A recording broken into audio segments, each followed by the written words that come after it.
Монгол Улсын засгийн газраас 2026 оны 3 дугаар сарын 17-ны өдөр улсын их хурл дүргэн мэдүүлсэн тогтоолын хавсралтад нэмэлт өөрчлөлт оруулах тухай улсын их хурлын тогтоолын төслийн хэлц хэсгийг байгаль орчин хүнс хөдөө аж ахуйн байнгын орооны 2026 оны 4 дугаар сарын 14-ний өдрийн улсын их хурлын чуулганы 2026 оны 4 дугаар сарын 16-ны өдрийн нэгдсэн хуралдаанаар хилцэж анхны хэлцүүлэгт бэлтгүүлэхээр тус байнгын ороонд шилжүүлсэн билээ.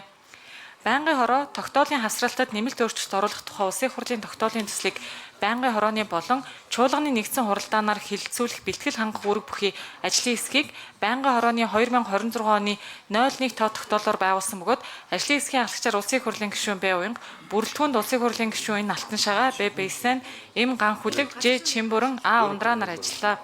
Энэ хугацаанд хэлний бодлогын үндэсний зөвлөлөөс Баян Улгийн Сүхбаатар аймгийн нутаг дэвсгэрт хамаарах өөр хэл дээр батлагдсан газар зүйн нэрийн жагсаалтыг шинээр батлах, өөрчлөлттэй холбогдуулан газар зүйн нэрийн Монгол Кирилл үсгийн латин хөрвүүлгийн стандарт, зарим газар зүйн нэрийн Монгол хэлний дүрмийн алдаатай хэсэг талаарх лавлгаа мэдээллийг авч ажиллаа.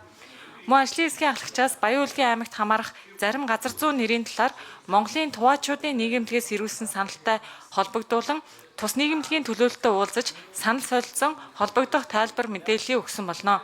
Ажлын хэсэг нийт 3 удаа хуралдаж тогтоолын төсөлтэй холбогдуулан дараах саналыг гаргасныг байнгын ороонд танилцуулах нь зүйтэй гэж үзлээ. Үүнд тогтоолын төслийн 1-2 дахь заалтын зарим дэвсгэр нэрт хамаарах газар зүйн нэрийг нийцүүлж холбогдох засварыг хийх. Мөн тогтоолоор дараах асуудлыг засгийн газарт даалгах нь зүйтэй гэж үзлээ. Үүнд энэ тогтоолоор баталсан газар зүйн нэрийг геодет зураг зүйн мэдээллийн улсын нэгдсэн санд бүртгэх, Монгол Улсын их хурлаас баталсан газар зүйн нэрийг батлагдсан стандартад нийцүүлэн латин үсэгт галиглан хэрэглэх, газар зүйн нэрийг судлах, сурталчлах, хамгаалах, мөрдүүлэх, цахим системээр дамжуулан хэрэглээ нэвтрүүлэх ажлыг зохион байгуулах. Баян Улгийн аймгийн нутаг дэвсгэрт хамаарах газар зүйн нэрийн тодтголыг хийж, сумдын элийн засгийг албан ёсны газар зүйн нэрийн дагуу шинжилэн холбогдох шийдвэрийн төслийг боловсруулж 2027 оны намрын ээлж чуулганы хугацаанд багтаан улсын хуралд өргөн мэдүүлэх.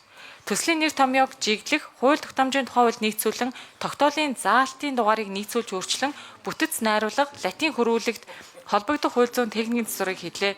Эдгээр өөрчлөлтүүдтэй холбогдуулан тогтоолын төслийн талаар гаргасан зарчмын зөрүүтэй саналын томьёолыг бэлтгэн та бүхэн төрүүлсэн болно. Ажлын хэсгийн бэлтгэсэн танилцуулга зарчмын зөрүүтэй саналын томьёолыг хэлтсэн шийдвэрлэж өгнө. Анхаарал хандуулсанд баярлалаа. За, уянга гишүүн